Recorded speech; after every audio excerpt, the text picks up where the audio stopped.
Shiur 5, page 5. Haïra.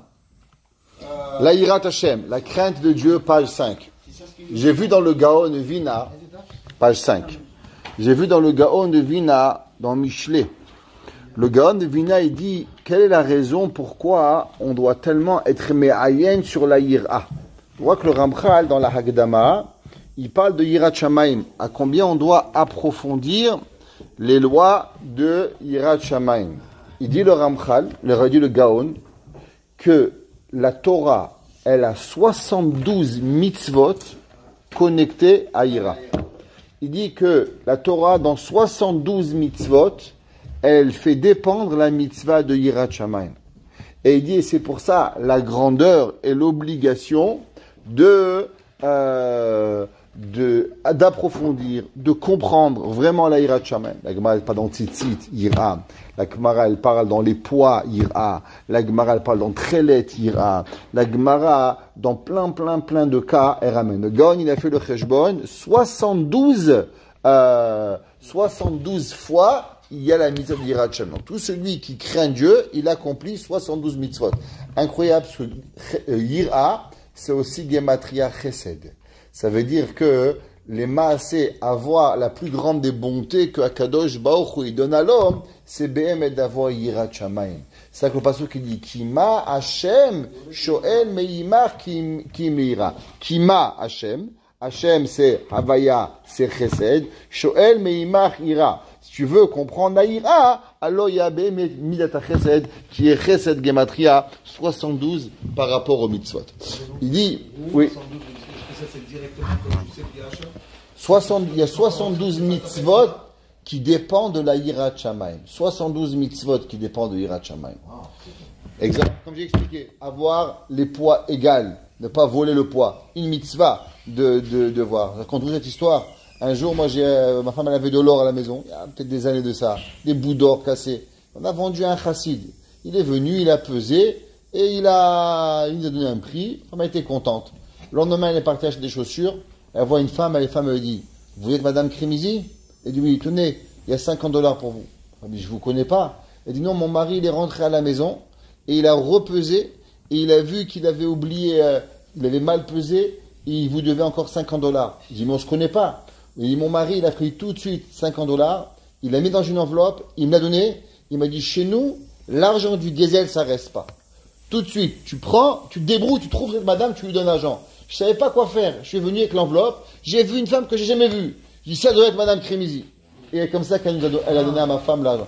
Et son mari a dit, chez nous, l'argent du vol, ça reste pas. La Torah dit, hin tzedek, efat tzedek. L'homme, il doit être honnête dans ses lois. Haïra. C'est quoi la Hira? On va voir plus tard dans le Messat Sharim qu'il y a deux genres de Hira. Il y a ce qui va appeler la crainte des gens simples, qui ont peur que Hachem va les punir. Ce qu'on appelle l'irata onesh, la peur de la punition. Les goïms, ils ont inventé que Dieu laissait sur une chaise avec des fouets, et tu bouges, je te frappe. Allez! C'est pas Kadosh Baruch Hu. Kadosh Baruch Hu, il est malé ahava. Kadosh Baruch Hu, il est malé d'amour. Alors c'est quoi la ira? La ira, c'est ira taromemut. C'est que nous, on doit réfléchir comment un petit homme comme moi, qui est tellement insignifiant, je peux aller contre Kadosh Baruch Hu. On explique toujours, c'est comme un enfant. Un enfant, la pire des choses qu'il a peur, c'est que son père, il aime pas. Alors, c'est de l'amour, de la crainte qui provient de la hava. Il dit le Ramchal, Ha'ir'am, I'ir'ad rumemut idbarach, la crainte de la grandeur de Dieu. She'ira milefanav, kemo she'ira milifne melech gadol venora. Un homme, il doit avoir crainte d'Hachem comme un grand roi. Il y avait un rave en Eretz Israël qui était Yadoua. C'est un mashgiar du yeshiva. Et quand il faisait Shmona Esrei, il devenait un poteau de marbre. Il ne bougeait plus. Alors un jour, on lui a dit, Rabbi, d'où vous avez appris cette ira, cette crainte d'Hachem au moment de la Shmona Esrei? Vous êtes figé. Il dit, moi j'étais condamné à aller au goulag, aller en Sibérie. Et là-bas, il y avait qui étaient les généraux en Sibérie. Tous les généraux qui avaient fauté dans l'armée, alors on les envoyait en Sibérie là-bas. C'était aussi une punition pour eux. Et les généraux, généralement, ils étaient tous sous. C'était très froid. Alors ils étaient tous sous. Et là-bas, quand j'étais là-bas, il y avait un général. C'était connu. Quand tu rentres dans son bureau, ça dépend combien de verres de whisky ou de vodka il est. S'il a trop bu, t'es mort.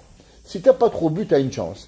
Il tuait les gens, mais sans il n'y avait pas de raison. Tout dépend combien de verres il avait dans le ventre. S'il avait 10 verres, t'étais mort. S'il avait 5, t'avais un safek. C'était comme ça. Et quand on rentrait là-bas, on savait, en une seconde, notre vie, elle pouvait arriver à la vie ou à la mort. Quand je suis arrivé là-bas, j'avais tellement peur, mes yeux, j'arrivais plus à les fermer. J'étais figé. Et par miracle, il m'a dit aller au travail et de vivre. Il m'a dit, à chaque fois que je fais Shemon Esrei, je me rappelle seulement ce général. Je me rappelle que quand je suis rentré dans le bureau là-bas, j'avais tellement peur que même mes yeux, j'arrivais plus à les bouger. Ici, il y a l'ifne basar vadam, un humain. J'ai eu cette peur. L'ifne melech malchei melachim akadosh baruch hu, devant le roi des rois. Comment un homme, il va pas avoir peur. Les gens, on n'a pas besoin d'avoir une veste. La lacha, elle est que quand on va à Tefila, il faut être habillé de la façon qu'on va devant un roi. On va devant un roi, on va être habillé propre, on va se laver, on va se coiffer, on va devant un juge. Allez voir un ticket de $100. Pour aller contester un ticket, déjà on vous dit, parlez pas, éteignez le téléphone. C'est un ticket de $100. Melech malchei melachim akadosh baruch hu. On rentre à la Beit Knesset. Allô Shimon, attends 2 minutes, je te rappelle. Et on est là, et la femme qui appelle. Va faire ça là, devant le juge. Pour $100, tu finis en prison. Tu fais outrage à magistrat. On n'a pas le droit. Kalvachomer ben benoshel kalvachomer. On n'a pas le droit de parler. Faire attention. Comment on est devant Akadosh baruch hu? L'homme, il doit avoir yirat shamayim. Veyevosh migdulato al kol tenua shubaytonea. Et que l'homme, il doit avoir honte de chaque geste qu'il va faire. Dans la yeshiva de Kelem, à la yeshiva de Kelem, ceux qui ont entendu parler de la yeshiva de Kelem, c'est la yeshiva de Rav Simcha Zissel.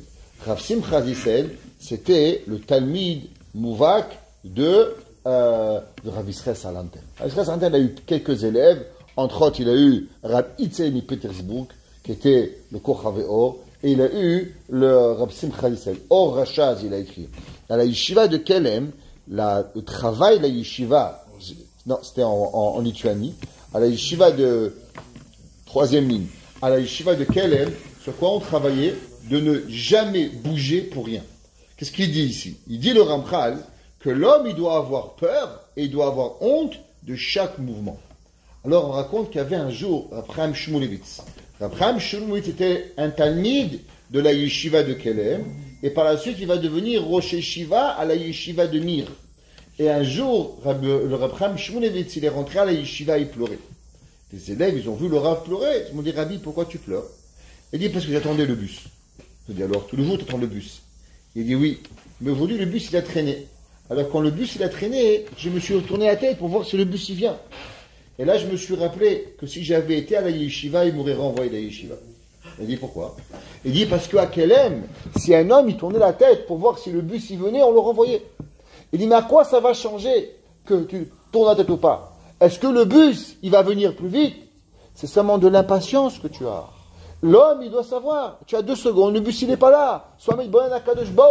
L'homme, il doit savoir que quand tu bouges la tête, quand tu n'as pas besoin, tu déranges Boré Olam, tu déranges Akadosh Baruch Hu. Akadosh Baruch Hu, c'est pas comme ça que tu bouges la main. Chaque fois que tu veux bouger la main, Hachem, il doit envoyer un malak qui dit, bouge-lui la main. Chaque fois que tu bouges la tête, il y a un malach qui dit, ok, laisse-lui bouger la tête. C'est marqué dans le Navi que Rav Am Ben Nevad, je vous ai raconté, il a voulu frapper le Navi, il a levé la main, et la main elle est restée bloquée. Et Yerovam, il a demandé à Rehavam, il lui a dit, s'il te plaît, prie à ton Dieu qui me rend ma main. Ça veut dire que la main qu'elle bouge, c'est un Kadosh Baruch Hu qui bouge. À la yeshiva de Kelem, quand on attendait le bus, on regardait droit. Pourquoi? Parce que la mida de tourner la tête, ça vient de l'impatience. L'homme, il ne doit pas être impatient. L'homme, il doit savoir, le bus, il arrive quand Akadosh Baruch Hu, il veut. Akadosh Baruch Hu, il va être là, il ne va pas. Il dit le Ramchal, Veyevosh migdulato, et il doit avoir peur de la grandeur de Dieu.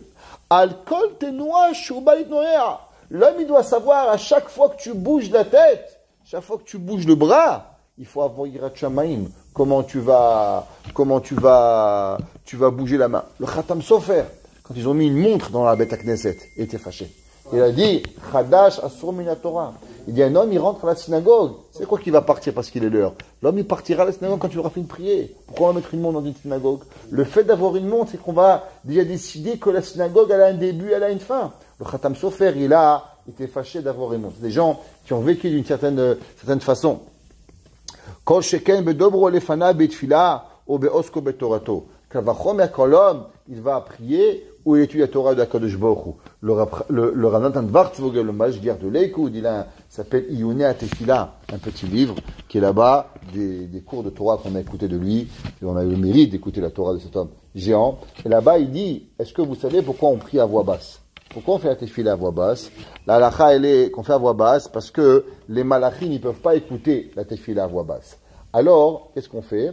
En faisant à voix basse, c'est marqué dans Teilim, Karov Hashem lechol koreav, Asher yikra'u be'emet, que Dieu, il est proche de tout celui qui prie à Kadosh Baruch Hu. Donc, comme on veut que Kadosh Baruch Hu, il écoute notre prière, et Kadosh Baruch Hu, il a garanti que chaque fois qu'on va prier à lui, alors automatiquement, il va nous écouter. Alors, on prie à voix basse pour forcer Dieu à venir écouter notre prière. Donc, le gars, il dit Hashem, c'est fatal, tiftach, ou fiegit la terra. Il commence à prier, et après, il va à Toronto. Après, il va à Miami. Après, il va au Zimbabwe. Après, il va en Irlande. Et là, tu tournes. Et Kadosh Baruch Hu t'attend. Tu as forcé Dieu à venir t'écouter. Et nous, qu'est-ce qu'on fait? On se promène. On promène dans le monde. Et Kadosh Baruch Hu dit, attends, je comprends pas. J'ai laissé l'univers. J'ai laissé tous les malachim. Parce que tu as dit, Hachem, c'est fatal tiftar. Tu m'as appelé. Et quand je viens, tu pars. Tu rigoles ou quoi? Comment c'est possible? Tu pars, ça veut dire quoi? La tête, elle est partie. La tête, c'est là où il est parti. Il y avait un jour, il y avait Rav Galinsky. Rav Galinsky, il a dit un jour, il était là, et d'un coup, quelqu'un le frappe. Et après, il dit, oh, pourquoi tu me frappes? Après, il s'est rendu compte. C'était lui qui était à te faire Hachamnu, Baganu. Il dit, je pensais que quelqu'un, il me frappait. Et il dit, après un mois, quelqu'un, il me pousse. Je dis, pourquoi tu me pousses? Et là, je me rappelle, je faisais ce shalom. C'est que l'homme, il ne sait même plus où il est, il ne sait même pas, il avance, il recule, il fait il ne sait même plus où il est. Pourquoi? Parce qu'il est complètement déconcentré. On raconte qu'il y avait un jour, le Baal Shem Tov, il est dans une synagogue, et à la fin de la synagogue, il a dit Shalom Aleichem, Shalom Aleichem. Le Rav lui a dit, mais ils ont dit, Rabbi, on n'a pas voyagé. Il dit, oui, tu étais parti à Miami, tu étais parti à Toronto, tu étais parti. J'ai vu, tu étais parti à travers le monde. Il dit, Boré Olam, il est venu te voir. Toi, tu dois revenir voir Kadosh Baruch Hu. Le Ramchal, il dit, Kosheken bedobro lefanav. L'homme, il parle à Dieu. Tu parles pas. La Gemara, Mishnah Maseret Brachot a dit, Chassidim ha'rishonim hayu shoim sha'achal tefilatan. Il passait 1 heure. Pourquoi? C'est marqué dans le Rabham Shmulevitz. Il dit qu'il préparait, comment dire, les havdil ben me'a ve'elef avdalot. Si un homme, il devrait aller plaider devant un juge, alors il va répéter les mots. Comment il va les dire, avec quelle intonation, comment il va regarder, comment il va voir. Les avocats en Amérique, dans les grandes plaidoiries, ils répètent comme un cinéma qu'ils font pour pouvoir parler, comment ils vont parler devant le juge, devant le tribunal. Et ça, c'était seulement encore une fois pour gagner des sous. Mais devant Boré Olam, on dit Baruch Ata Hashem Hayemetim, Akadosh Baruch Hu, donne-moi la vie. Il dit le Yarod des vaches. Le Yarod des vaches, c'était Rabbi Natan Eibeshitz. Le Eibeshitz, il dit, pourquoi on dit Baruch Ata Hashem Mechayemetim, Dieu qui donne la vie? Mechayemetim, c'est devrait être Yechayemetim. Dieu, il fait pas vivre les morts tous les jours. Akadosh Baruch Hu, Yechayemetim. Dans le futur, Dieu, comme Mashiach, il va venir, alors il va faire la résurrection des morts. Pourquoi on dit Baruch Ata Hashem Mechayemetim? Moi, je suis parti à la savane, il n'y a pas des morts qui sortent des tombeaux. Alors pourquoi on dit Baruch Hashem Mechayemetim? Il dit à Neibishitz, à cause que les gens, ils pensent que la vie, c'est normal. Il dit, il faut savoir que chaque seconde de ta vie, en vérité, on est mort. Et à Kadosh Baruch Hu, il est Mechaye Otanu à chaque seconde de notre vie. Chaque fois qu'on met un pas devant, chaque jour qu'on se réveille, chaque jour qu'on ouvre un œil, c'est Be'emet Mechayemetim. Le corps humain, il est mort. Et à Kadosh Baruch Hu, il donne la vie à chaque seconde de notre vie. Il dit là-bas aussi notre explication. Il dit, ok, à cause Mechayemetim, il dit à cause qu'en vérité, un homme, quand il faute, alors automatiquement, il est mort. Et à Kadosh Baruch Hu, le fait qu'il nous donne la Teshuvah, et il nous permet de se repentir, alors c'est ça qui est Mechayemetim, c'est ça qui nous fait revivre. Alicha bedrachav, aller dans les chemins de Dieu, kolel kol inyan yosher amidot vetikunam. Ça inclut toute la droiture des façons de vivre d'Akadosh Baruch Hu. Les midot sont toutes les mesures qu'une personne qu'elle va avoir. Les midot sont tous les traits de caractère d'une personne. Ve'uma shebe'aru zechonam livracha ma'u rachum afatarachum. Il y a Rabbi Moshe Cordovero, il a écrit un livre, ça s'appelle Tomer Devora, le Rav du Harizal, Rabbi Moshe Cordovero. Et là-bas, le Rav du Harizal, il s'appelle Ramak.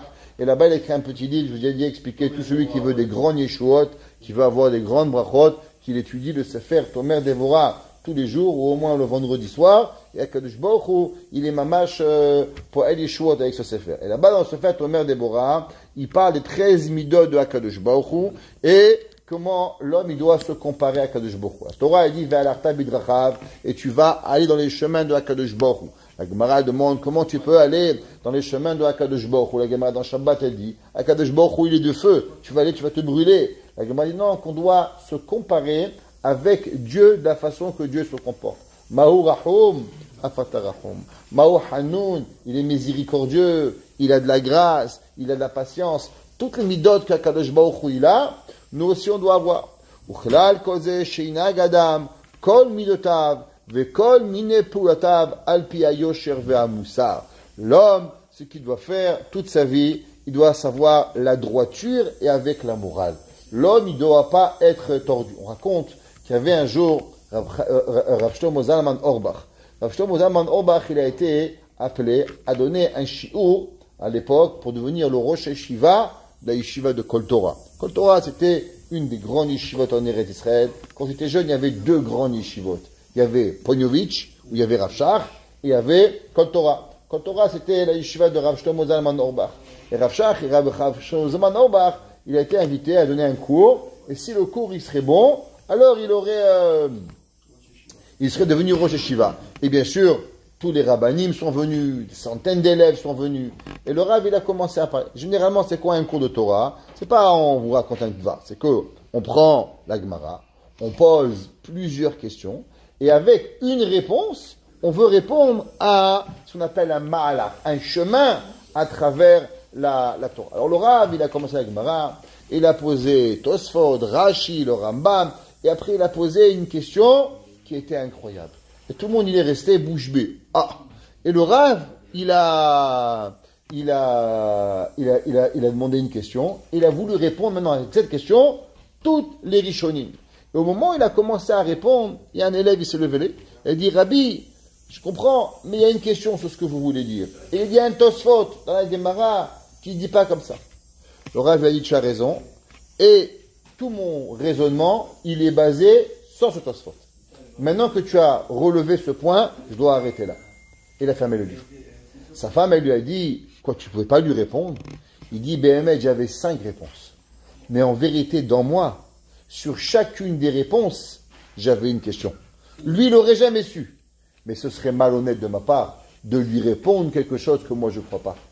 Et quand les rabbanim, ils ont vu comment le Rav Shlomo Zalman, il a eu l'humilité de fermer le livre, ils l'ont nommé Rosh Yeshiva. Pas par rapport à sa Torah, mais par rapport à sa droiture.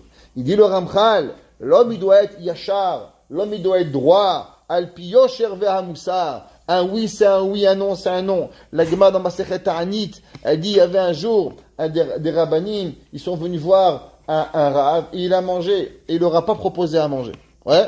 Et la Gemara a dit pourquoi? Il dit je vous propose pas parce que j'ai pas de quoi manger. Parce que j'ai pas assez pour vous proposer. Et je sais que vous alliez refuser mon manger, mais ça aurait fait seulement que je vous ai proposé et que vous m'aurez dit merci, mais vous n'aurez pas mangé. Donc du fait que je sais très bien que j'avais pas le droit de vous nourrir parce que j'ai pas assez de quoi manger à la maison, et que vous aviez compris et que vous aurez refusé, mais j'aurais fait style que c'est pas émettre, alors je vous ai pas proposé. L'homme il doit être yachar, l'homme il doit être droit dans toutes ses actions. Vekaralu chachamim zichronam livracha. Tout ce qui est beau à celui qui le fait, et tout ce qui est beau à l'homme. L'homme, il ne doit pas avoir ce qui est beau. Tout à l'heure, il a dit, Moshe, cher ami Moshe, qu'il y a deux façons de voir. Il y a la façon de voir maintenant, et la façon de ce qui est voir à long terme. Ce qu'on appelle, généralement, une vision micro ou une vision macro. Il y a des gens qui voient maintenant, mais il ne voit pas les conséquences de ce qu'il fait. Un bébé, il pleure, tu lui donnes du chocolat, c'est bien, tu le calmes, mais tu l'as excité pour 6 heures, il ne va pas pouvoir dormir. Alors c'est vrai que maintenant tu l'as calmé, mais pendant 6 heures, il va rendre fou sa mère. Alors, vision micro, c'est bien. Vision macro, la mère est au maudit. Pareil, dans la vie, il ne faut pas seulement voir ce qui est bien maintenant, il faut voir ce qui est véritablement le tov. L'homme, il doit voir ce qui a une véritable bonté, qui est véritable. Ça qui dit la Mishnah, Tov leosea, vetov, vetiferet lo la adam. L'homme, il ne doit pas seulement regarder le bout de son nez. L'homme, il doit regarder Behemet. Est-ce que c'est Yachar ou est-ce que c'est pas Yachar? Un jour, le Rav Issachar Frand, ouais, il est dans un mariage. Et il y avait, vous savez, il y a un halakha qui s'appelle Chadash, Yachar, on ne va pas rentrer maintenant. Est-ce que le blé, il a passé Pessah ou il n'a pas? On ne va pas rentrer là, halakha. Alors, quelqu'un, il est venu voir le Rosh Hashiva et il lui a demandé, est-ce que le Rav, il sait, est-ce que le repas, le manger, il est Yachar ou il est Yachan ou il n'est pas Yachan? Et 2 secondes après, le Rav était en train de parler et ce monsieur, il vient le voir, il savait, j'ai mon fils à la yeshiva, comment mon fils il a saoulé le Rav pendant 2 heures. À la fin, le Rav lui a dit, tu t'es préoccupé, est-ce que le pain, il est Yachan ou il n'est pas Yachan? Mais est-ce que tu t'es préoccupé, est-ce que me déranger pendant 2 heures au mariage de mon neveu, est-ce que c'est Yachar? Est-ce que c'est Yachar? Tu as une question de me demander, viens voir dans mon bureau, pourquoi tu m'as gâché ma soirée? Je suis au mariage de mon neveu, je suis avec mes enfants, j'ai envie d'avoir un bon moment avec ma famille. Et toi, maintenant, tu as trouvé une occasion pour pouvoir me parler, alors tu m'as dérangé. Il dit, est-ce que c'est Yachar? Il dit, les gens, ils regardent, c'est Yachan ou c'est pas Yachan. Ça, ils sont intéressés. Mais est-ce que c'est Yachar? Est-ce que c'est droit? Ça, c'est ce que la personne, elle doit voir. C'est ce qu'il dit ici, que la personne, il doit voir, est-ce que c'est, tu fais la dame, l'homme, il doit voir la véritable bonté, et il doit voir les conséquences, de tout ce qui est de renforcer la Torah. Vetikun achvat amidot. L'homme, il y a des gens, par exemple, ils font une chose. Ils font attention à une mida. Mais pour ça, ils ne font pas attention à une autre. Par exemple, le gars, il veut arriver à l'heure à la prière. Il y a une place de parking. Il y a un gars, il recule. Il va lui voler la place de parking. Parce qu'il ne veut pas marcher. Il va arriver le premier. Alors, c'est vrai. Il est arrivé à l'heure à la synagogue. Mais de l'autre côté, qu'est-ce qu'il a fait? Il lui a volé la place de parking à l'autre. Le gars, il est pressé d'arriver à l'heure. Il n'ouvre pas la porte derrière lui. Il dit le Ramchal, la ira, c'est quoi? La ira, c'est ce qu'on appelle achvat amidot. Ça veut dire que tu ne dois pas regarder une seule chose. Il faut que tu regardes tout ce qu'il y a à l'ensemble. On terminera avec une petite blague. Il y avait un jour un homme, il a invité un rabbin à la maison. Alors il arrive vendredi soir et la madame, elle n'avait pas couvert le pain. Alors le mari, il arrive et il va pour faire kidouche. Il dit, frère, elle est où le couvre-pain? Et il commence il la déchire devant le Rav. Et comment tu as osé? Tu n'as pas couvert le pain. Et on t'a dit 10 fois, il faut couvrir le pain. Top. À la fin, elle va chez le couvert, il dit, Rabbi, je l'ai bien enseigné. Alors le Rav lui dit, est-ce que tu sais pourquoi on couvre le pain? Alors il dit non. Il dit, on couvre le pain pour ne pas faire honte au pain. Parce que le pain, en vérité, on pourrait faire kidouche sur le pain. Alors, comme on a choisi de faire sur du vin, pour pas faire honte au pain, alors on a couvert le pain.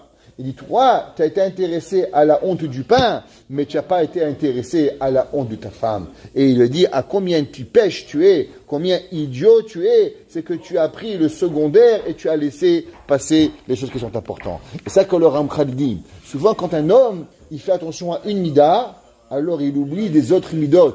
Il va oublier, il veut donner une mitzvah, il veut faire, il va gêner, il va frapper, il va déchirer des gens. Tout ça pourquoi? Pour une chose. Et ça, c'est un chisaron de quoi? C'est un chisaron de voir le monde d'une façon macro. Et ça provient à cause de quoi, il dit le Ramchal? À cause qu'il n'y a pas de yira. À cause qu'il n'y a pas de yirat shamaim dans chacune de nos actions. Mais si chacune de nos actions, on se rappelle yirat shamaim, alors automatiquement, on arrive à Achvat Hamidot et à voir les midot entières qui sont correctes. Baruch Hana el Olam. Amen ve Amen.